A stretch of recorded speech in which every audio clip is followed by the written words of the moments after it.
a great conversation one time with a producer. He said if I bought him breakfast, like he could talk to me for 2 hours, right? So I did that, and I happened to be wearing my Richard Pryor T-shirt. I've lost it since then, but I had a Richard Pryor shirt, and that got him really excited when I showed up. He says, "Hey, man, I like that guy." And he worked with Richard Pryor several times. I can't remember the producer's name, but this would have been, let me see, 2013, I think, maybe when this happened. No shit. Nerds of Steel was 2007 or 8. Okay, so this would have been 2009 or 10, somewhere around there. Because the guy who introduced me to him was a producer who worked on Nerds of Steel. Anyway, he told me some great stories about Rich Pryor. I worked with him twice. But the main thing, one of the things I remember the most talking to him was working with child actors, right? Because I told him, the whole mythology of Hollywood is you don't work with children, you don't work with animals. And so he gave me some of his insights on working with children, right?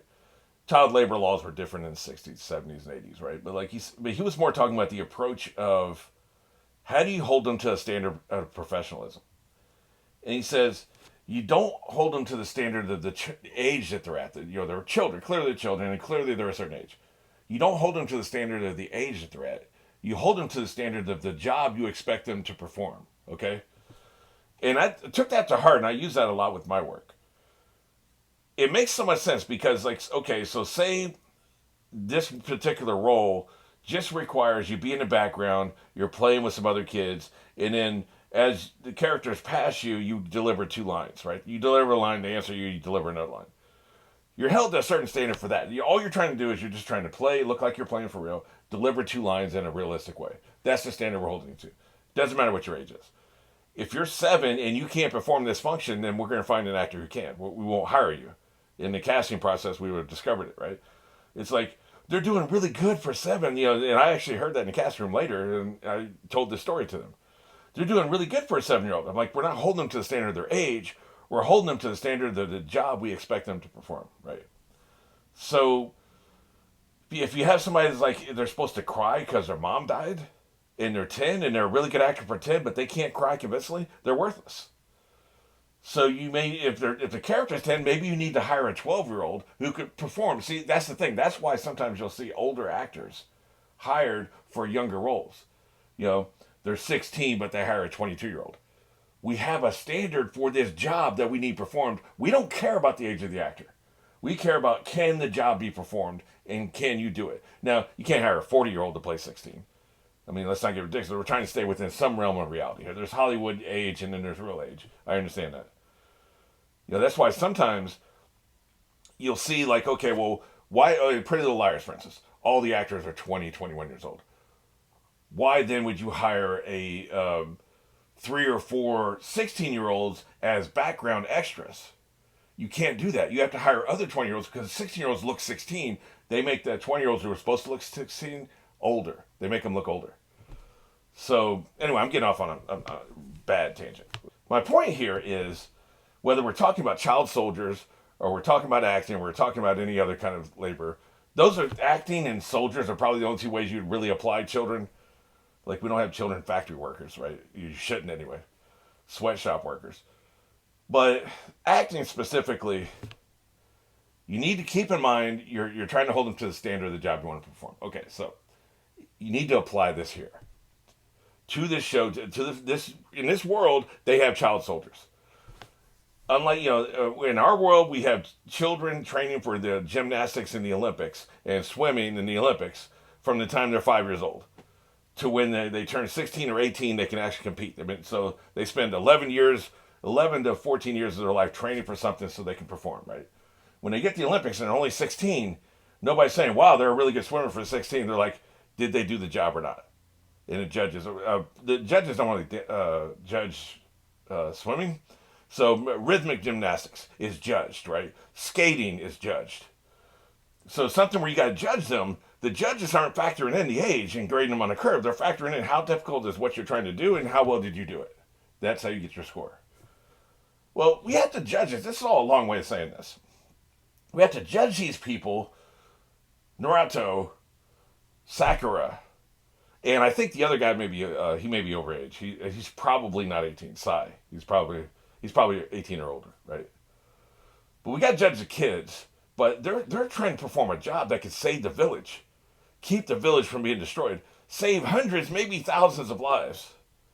They can't be acting their age. They have to act above their age. They have to act like adults. They have to be able to get along with somebody. The first thing you learn as an adult, you have to work with somebody you don't like. So you can't act your age. You have to act to the level of the job, the expectation of the job we're trying to perform. And again, this I'm going to come down on Yamato again. He's a terrible leader. I like that he was talking about punishing him. He's trying to intimidate them into doing the right thing. What you need to do is you need to talk to them. You need to communicate with them, express upon them the stakes here. Ask if we were to sit down in Naruto right now, sitting down and asking this question: what's more important?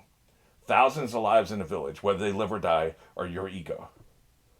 Thousands of lives in a village, whether they live or die, or your feeling for Sasuke. What's more important? We know him. He's an empathetic person. When confronted with that, he would say, obviously, we want to save lives. That's what we're trying to do here. We want to save lives. Bottom line. He's not being presented with that. This is not being put into focus for him. It's like, I'm going to scare you so you do the right thing. How about make him want to do the right thing? That's a good leader. And so, yeah, I kind of was thinking between episodes, I was like, well, they're just kids. You can expect kids are going to have petty grudges, and kids are going to have conflict, and kids are not going to get along. You can't hold them to the standard of the kids. You got to hold them to the standard of the job we're trying to effing perform here. This is a job. This matters. This isn't, they're not even trying to make money from another village. They're not doing contract labor. This is something that could actually be an existential threat to the village. So that's just how I see it, man. So they need to shape up, and their leader needs to get better. All right, with that in mind, let's go and get into this. This is episode 38. We're going on 1. 3, 2, 1.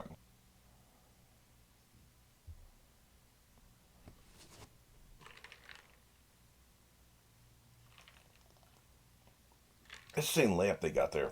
It's basically a saucer of fuel and a little wick, right? Yeah. That piece of crap. That unmitigated filth.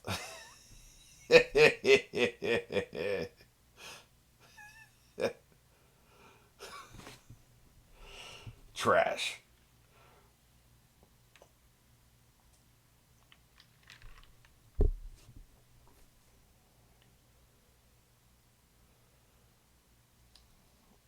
This is going to be a disaster. I'm with her. Depressing.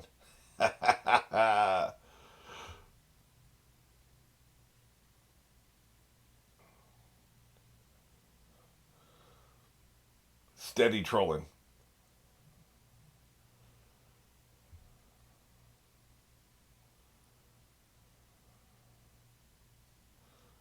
Not many options here. See, you'd rather intimidate him than talk to him.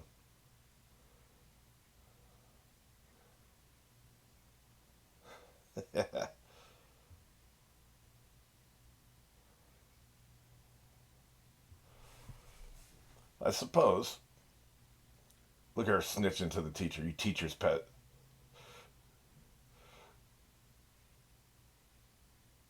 How dare you question me?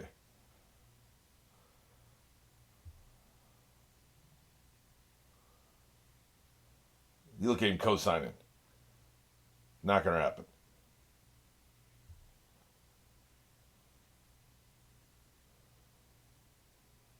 Right?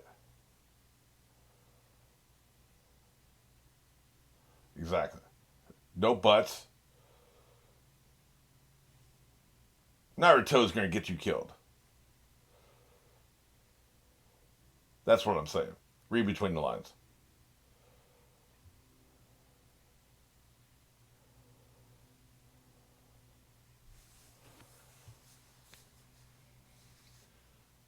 Yeah, so we need to cut the crap.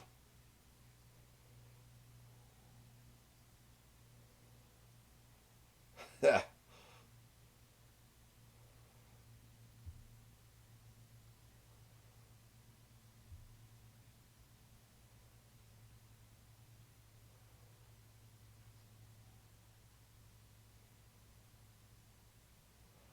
Whoever you capture is not going to tell you. You need some kind of inception mind power, maybe.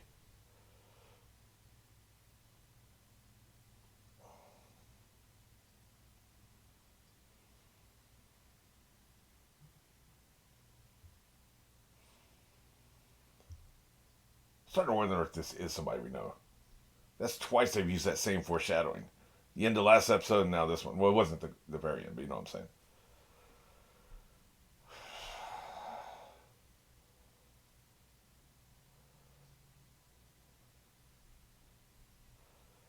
I shouldn't be looking at this. I heard these are spoilers, so.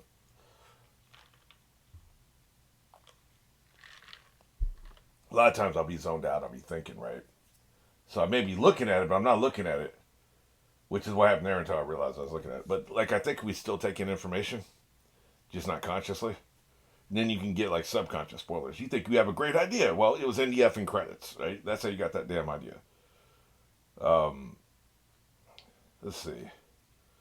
Who died in the original series? I think it was only the Hokage. Okay, so that's a good example. Let's try it. Let's say suddenly we start seeing the fourth Hokage in the credits, right?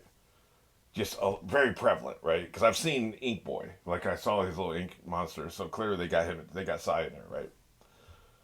So let's say the fourth Hokage suddenly just starts showing up all over the place in the credits, and I see that. Well, clearly they're bringing him back to life. Now it could be an artistic thing, right? Like, it could just be his legacy, like maybe his granddaughter or something showing up. So his legacy, is there one of the characters is actually related to him? I can't remember. Those little kids, one of them might be. I can't remember. But anyway, so that could be why he's in the credits. But the obvious assumption would be, he's back, right? So that's the kind of shit you don't want to see. And I would think it was my idea because I had subconsciously seen him in the credits. That would suck.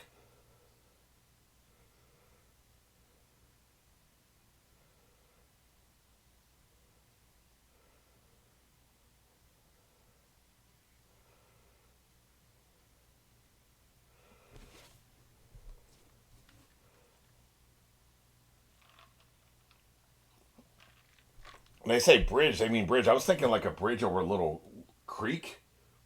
Like one of those cute little bridges in the middle of a city. We've seen them in some of these shows. I don't know if it was this show or if it was Samurai Champloo, but we've seen that, right? Little bridge, the water's not too far below. This is a effing bridge. There's a ravine. That's a long drop.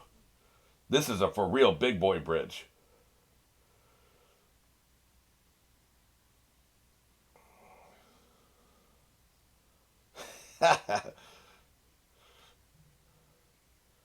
There he is.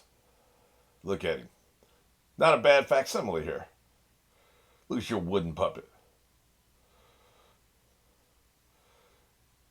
I wonder if the spy has any kind of mind powers where he can see through this crap.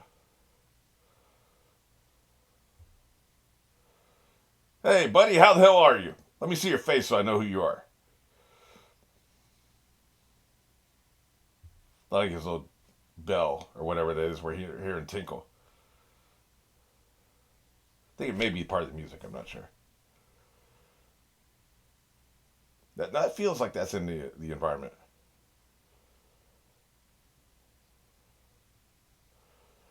Yeah, this doesn't look like anybody we've seen before.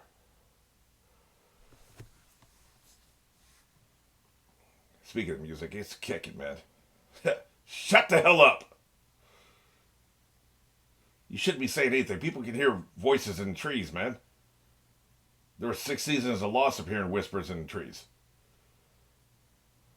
What's up? Jump his ass. Where do you think you're going? So is it Sakura going to stop him? Shouldn't they have been on the other side since you've got... what the hell? Oh, is this a test? They're testing their tactics, okay. No, they should be on the other side so he can be trapped.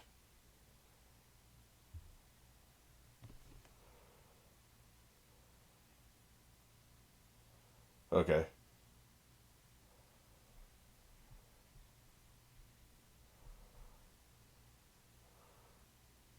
If he's blocking one side of the bridge, you need the others coming from the other direction.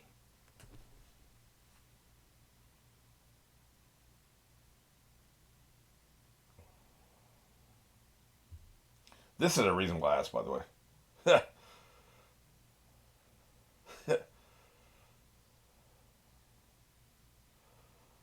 Yep. So suck it up, Buttercup. What a dick. Kick his ass. See, you let him get back on the ground, man. You want him trapped in the bridge. This is terrible tactics. Incompetent. We're learning about size at the same time he is.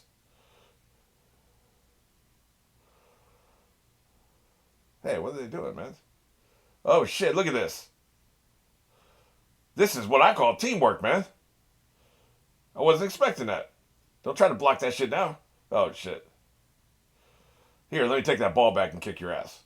Oh, that's why they were working together. So where's Sai at? Ha ha ha. Oh shit. He's gonna throw these ink beasts at you. Hey man, you need to move faster than that snake. Damn, that shit took forever. Bite his ass. hey, at least I got control of him.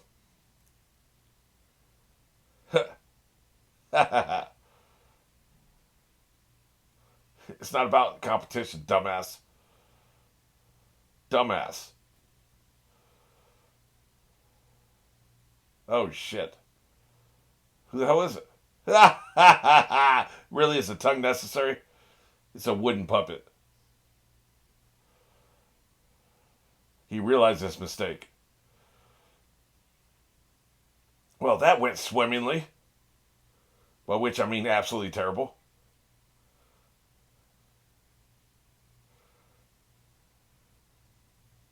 Unbelievable. Hey, man. He's a prize student.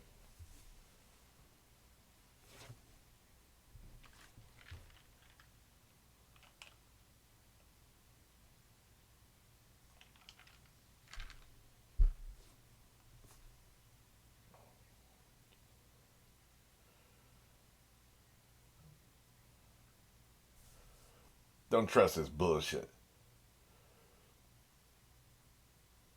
Is that why you let him win?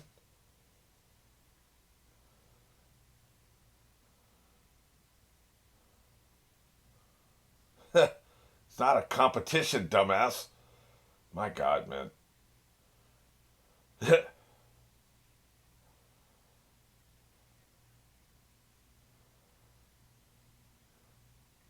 Yeah. You already got that work.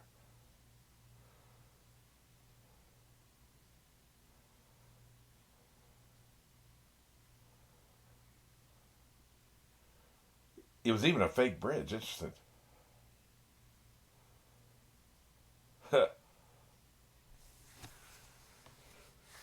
Do you? I'm gonna have to like lower him in my rankings again. He's really getting on my nerves right now.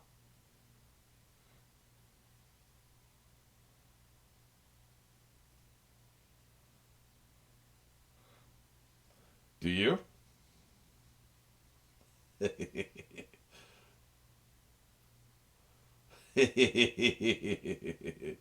I guess you do, right?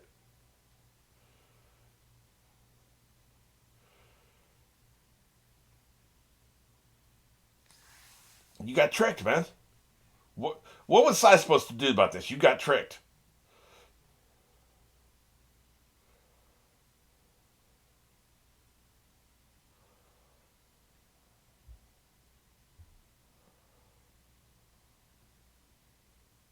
Right.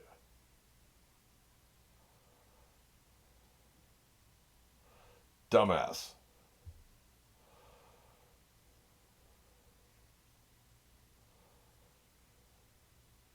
Oh, right. Shit. I didn't pick up on that. That's when he did it. That's when he substituted. I got you. That makes sense. I didn't. I thought you could do that with a friend, but you have to do that with your clone. Okay.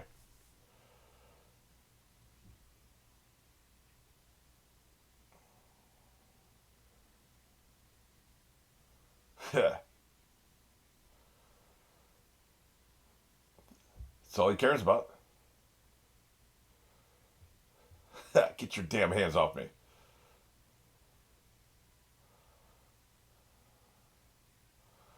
That's obvious. So what are the stakes of this mission? Too bad somebody didn't have that conversation with you. Yeah, no shit. Oh shit.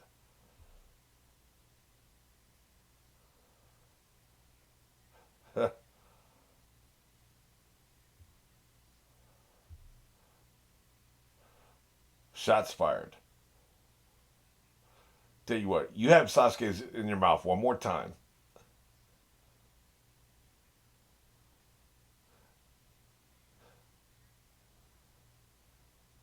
Ha ha ha! Twist the knife.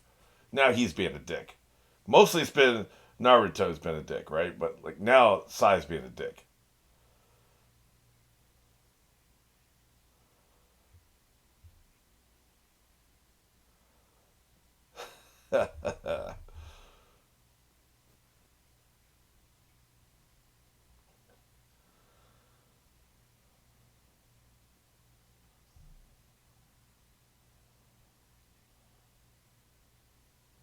Those are the stakes. You think you finally figured out what the stakes are? Because you're not just saving your village. Maybe you get Sasuke back, right? So there's that too. That should be what you're working towards. Yeah, no shit. The rest of us got there 3 episodes ago. You dick. Hey, at least he got there, right? I feel like I'm being kind of hard on him, but I'm just saying, man. Like, I feel like it's bad leadership. It's not really his fault. It's the leader's fault.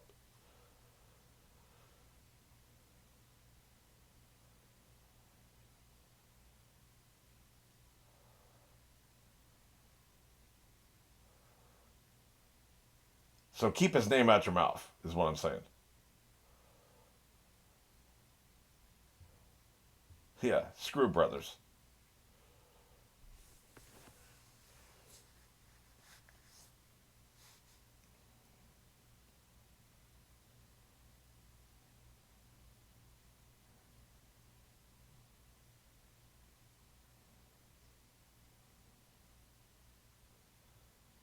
He is such a weirdo, man.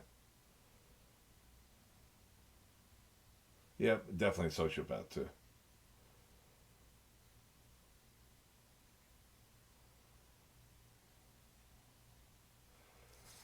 When people tell you who they are or something about them, believe them.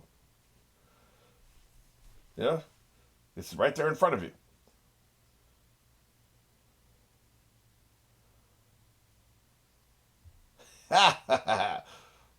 the fox is coming out. How very foxy of you.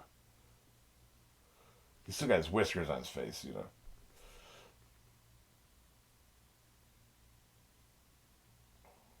The hell with him. Nope.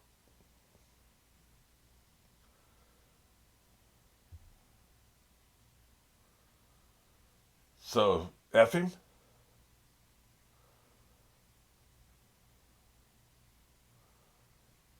Strong win we got today.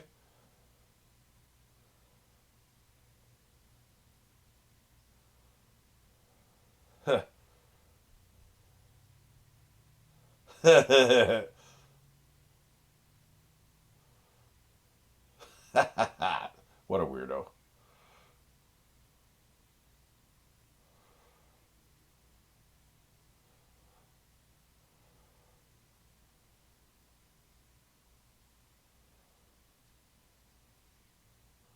Yeah, because I'm emulating everything.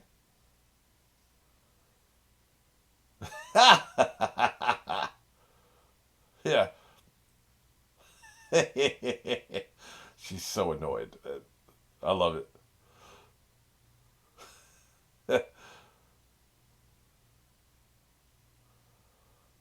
Oh, shit. It's always violence with this chick.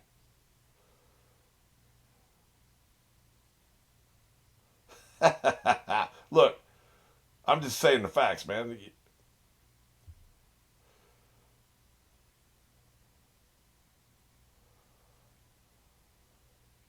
Yeah, sure.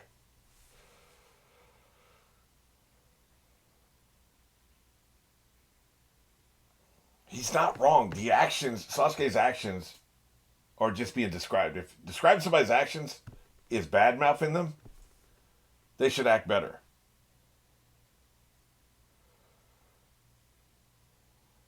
Childish?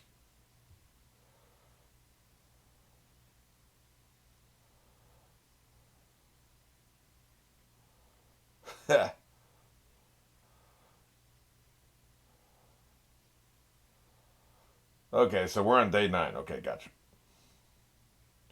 Enough screwing around.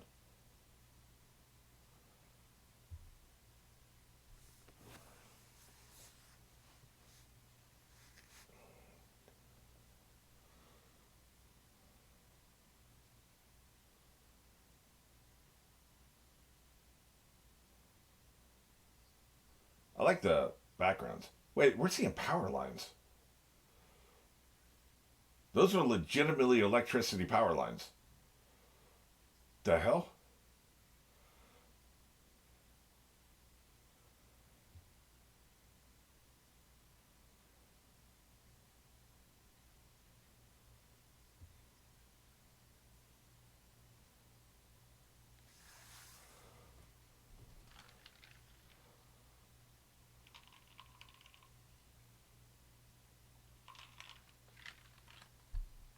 What if it's the same kind of bridge he was using? I would think so.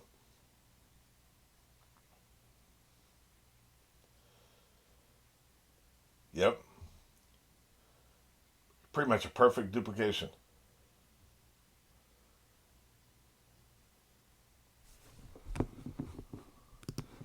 Okay, so I think it's probably time to predict here what I think is going to happen. The way I see it, there's several options. One, they can capture the spy. Maybe a little bit of infighting, maybe it's a little dramatic, maybe it takes a couple episodes, a little fighting, but they capture him. Okay, cool. So they have to take him back to the village to interrogate him. So then you have that stress of you're taking your prisoner back to the village. Meanwhile, you're all fighting each other. The spy sees this and can use mental warfare against them, right? There's even a possibility one of them's a betrayer. Like, Sai could be actually working with the evil league, the League of Evil, we'll just call it, right? Or Yamato is. Either one. So you've got that complication, but if you don't have that going on, you have the infighting going on that the spy can take advantage of. That's just one possibility. Another possibility is you capture a spy, but he kills one of them or badly injures one of them. Like Sai gets badly injured, or even worse, Yamato gets badly injured. So then nobody's in charge. If Yamato gets either killed or badly injured, they have to leave him behind so they can transport this spy. You got these three infighting, not together kids transporting a spy by themselves to the effing Leaf Village. That's a recipe for disaster. Complete disaster. That's almost too horrible to contemplate. Then he can either get away because they're idiots and they're fighting amongst themselves, or he's just too strong for them. Or he gets away, but he badly injures somebody. So, like, if he either badly injures or kills Yamato, and so they can't stay with him, they got to get back to the village to report what happened. Then they're going back to the village, they're infighting, you got that problems. But at least they're not transporting a prisoner. Which of these do I think is going to happen? Well, the most interesting angle, and I realized this as I said it, is Boss Man gets hit, injured. Yamato, he's injured, he can't travel with them, so they have to transport the prisoner back to the village by themselves. Fighting amongst themselves, nobody's in charge. That is a nightmare. So I think that's what's going to happen. Because, you always go where the story is, and that's the most interesting story.